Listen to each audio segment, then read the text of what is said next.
His flag waves proudly from his front porch. Inside his home, his mantle adorned with military honors.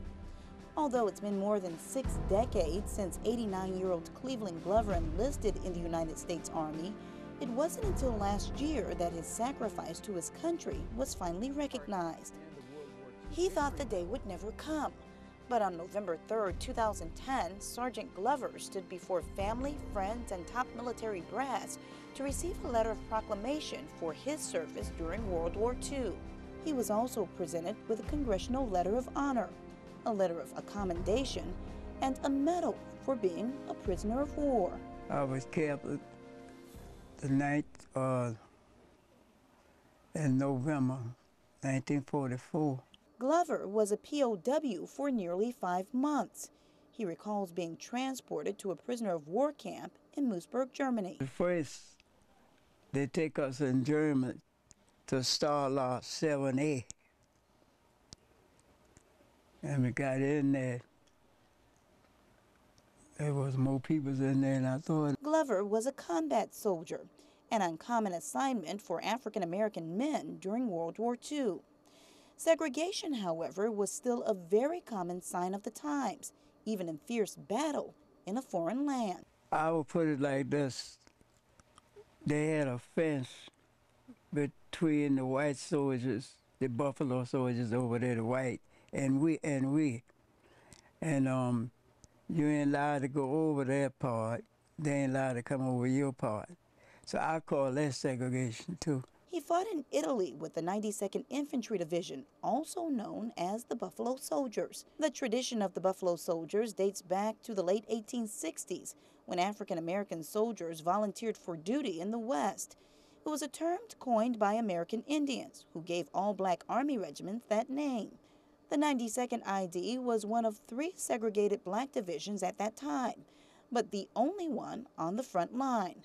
We do hard training, and we had to do hard fighting. I call it overseas.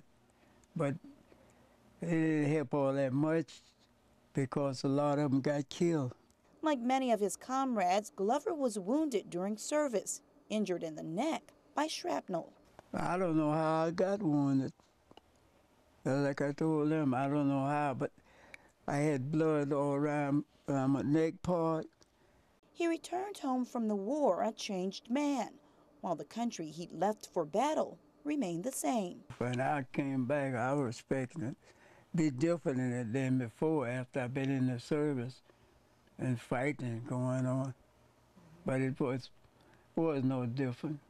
Glover says the military promised to mail him the medals that he earned, but he never received them.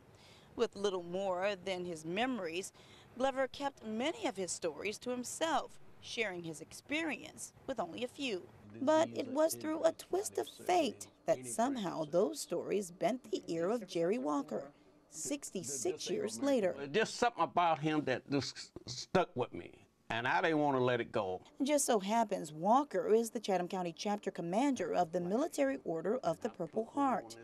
He vowed to get Glover the recognition he says is well-deserved and long overdue. I call him American hero.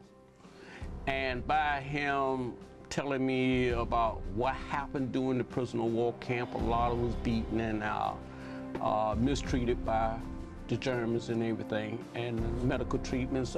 Many of them died from sickness and cold weather and everything, and how he survived, and that was just amazing. It's because of Walker that the once forgotten Buffalo Soldier is now recognized as a decorated veteran, and the day Cleveland Glover thought would never come has finally arrived. Everybody treat me good now. Nice. They come, shake my hand, speak to me. Once before, I didn't resist. Kim Gusby, WSAV News 3.